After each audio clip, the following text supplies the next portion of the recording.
Bancharampur press ক্লাবের ভিত্তিপ্রস্তর স্থাপন করলেন ইউএনও ফেরদৌসারা। কথাই বলে যে ইনফরমেশন ইজ পাওয়ার, আর আমাদের হচ্ছে বাঞ্ছারামপুর প্রেস ক্লাব আমাদের সেই পাওয়ার, কারণ সকল তথ্যই আমাদের মূলত আসে তাদের কাছ থেকে। সারাদিন শেষে যখন তারা তথ্য সংগ্রহ করে মাঠ থেকে ফিরবে, অবশ্যই একটা ছায়ার নীড় দরকার, যেখানে বসে তারা হচ্ছে সারাদিনের যে অর্জন সেটাকে একত্রিত করে জনগণের জন্য পৌঁছে দিতে সঠিক তথ্য। বাঞ্ছারামপুর উপজেলা নির্বাহী কর্মকর্তা ফেরদৌসারা আজ সকালে ইন্তেকাল করেছেন।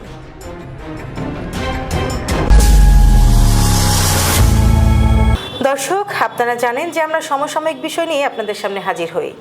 আজকেও হাজির হয়েছি তেমন একটি বিষয় নিয়ে। বাঞ্ছারামপুর উপজেলা নির্বাহী কর্মকর্তা ফেরদৌসারা আজ সকালে ইন্তেকাল করেছেন। তার আসলে কি হয়েছিল, সে কেন গেলেন, সেটি আমরা জানবো আঞ্জুমানারা অনু থেকে, এবং আপনাদের সাথে রয়েছে আমি স্নিগ্ধা আখি। জি আঞ্জুমানারা অনু। ধন্যবাদ দর্শক, ধন্যবাদ আখি। আজকে আমরা অত্যন্ত হৃদয় বিদারক একটি ঘটনা নিয়ে আলোচনা করব।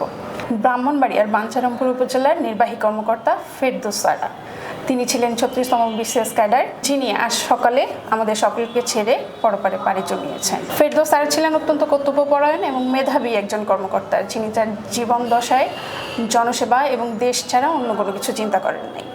তিনি দেশের জন্য, দেশের জনগণের জন্য সর্বদা কাজ করে গেছেন।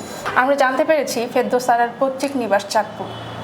তিনি ঢাকায় জন্মগ্রহণ করেন এবং তিনি তার স্বামীর সাথে যাত্রাবাড়ি শেখদি এলাকায় বসবাস করতেন।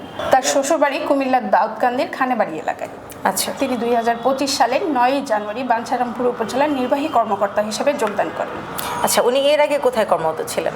এর আগে তিনি ব্রাহ্মণবাড়িয়া জেলা প্রশাসক কার্যালয়ে কর্মরত ছিলেন। আচ্ছা, ওনার পরিবারে আসলে কে কে আছে বা ওনার পরিবারের সাথে আপনার কথা হয়েছে কিনা?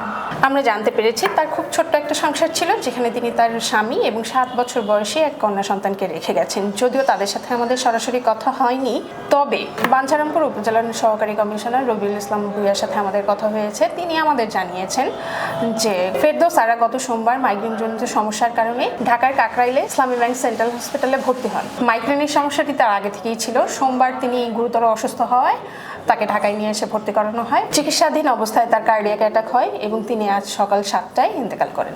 আজ সকাল 10টায় ব্রাহ্মণবাড়িয়া জেলা প্রশাসকের ফেসবুক পেজে একটি শোকবার্তা দেওয়া হয়েছে, যেখানে বলা হয়েছে ফেরদৌসারা অত্যন্ত কর্তব্যপরায়ণ, দক্ষ এবং নিষ্ঠ কর্মী হিসেবে সকলের মাঝে সমাদৃত ছিলেন, যাকে হারিয়ে দেশ একজন কর্তব্যপরায়ণ এবং নিষ্ঠ কর্মকর্তাকে হারালো।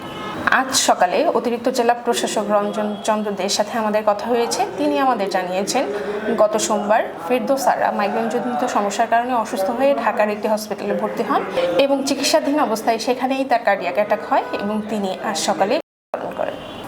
আচ্ছা, এই ফেরদৌসারার দাফন কোথায় হবে এবং কখন হবে, এটা আপনি জানেন কিনা? তার পরিবারের সাথে আমাদের কথা হয়েছে। তারা আমাদের জানিয়েছেন যে ফেরদৌসারার শ্বশুরবাড়ি কুমিল্লার দাউদকান্দি এলাকায় তার দাফন সম্পন্ন হবে এবং সেখানেই তার নিয়ে যাচ্ছে, কিন্তু নির্দিষ্ট করে কোন সময়ে তার জানাজা হবে, কোন সময়ে দাফন হবে, এই বিষয়টি তারা আমাদের নিশ্চিত করেন। জি, ধন্যবাদ অনু। ধন্যবাদ দর্শক, এতক্ষণ সময় আমাদের সাথে থাকার জন্য।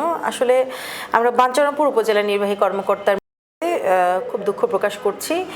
তিনি আসলে সত্যিকার অর্থে কিন্তু মাথা ব্যথা নিয়ে হসপিটালে গিয়েছিলেন, কারণ তার আগে থেকে মাইগ্রেনজনিত সমস্যা ছিল এবং সেই মাথা ব্যথার কারণে তিনি হসপিটালে ভর্তি হয়েছিলেন। চিকিৎসা চলাকালীন অবস্থায় কিন্তু তার কার্ডিয়াক অ্যাটাক হয়, আর যার ফলে উনি কিন্তু হৃদরোগে আক্রান্ত হয়ে আজ সকালেই মারা যায়।